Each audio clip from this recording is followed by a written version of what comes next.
Cat cow for back pain. Welcome back to our cat cow intensive.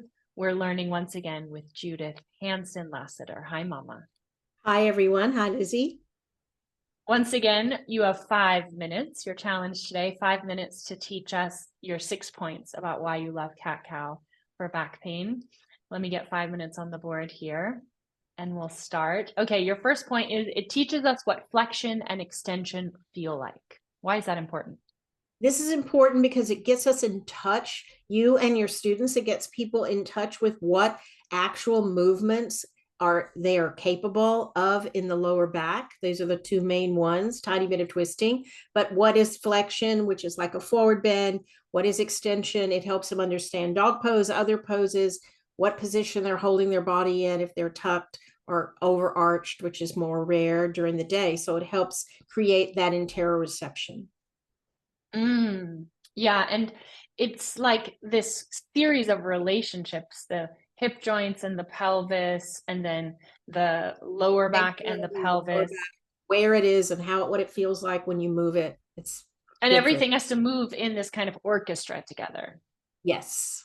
Okay, it teaches us the relationship between spine, pelvis, and hip joints. What are these relationships? Talk a bit about that, if you would.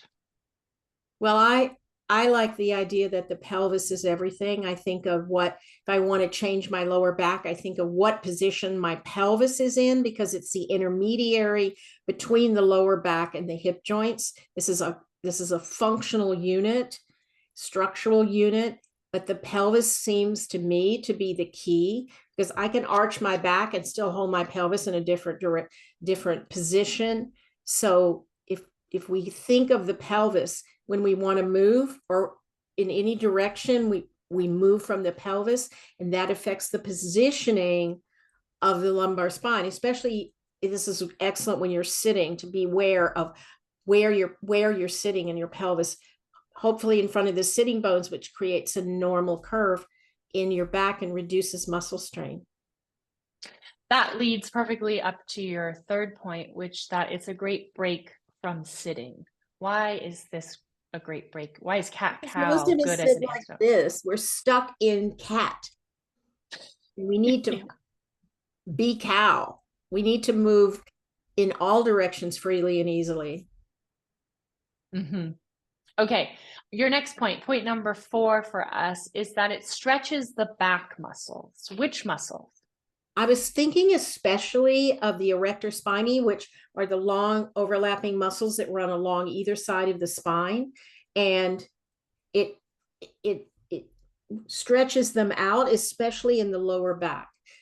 That's where I always feel cat cow, is that nice stretch in the lower back. So do you consider this a preventative pose for back pain or a pose while we're having back pain? Both. If you are having back pain, you might want to make the movements extremely micro, extremely small. They don't have to be as large as we've shown. Okay, so then you have the point that it opens the front body. What does that mean? Well, the way we sit and the way we stand, we're closing and compressing the organs and the lungs and the diaphragm, the abdominal organs. And when we do cat cow, we're opening it. It's like opening the door and letting fresh air come in. That sounds so nice, opening the front body. Okay, your last point for us, you've done very well with your time limit, is that it mobilizes the entire vertebral column. Remind us what the vertebral column is and why is mobilization important? It's the backbone. It's all the vertebra from cervical first, which holds the head, all the way down through the sacrum and coccyx.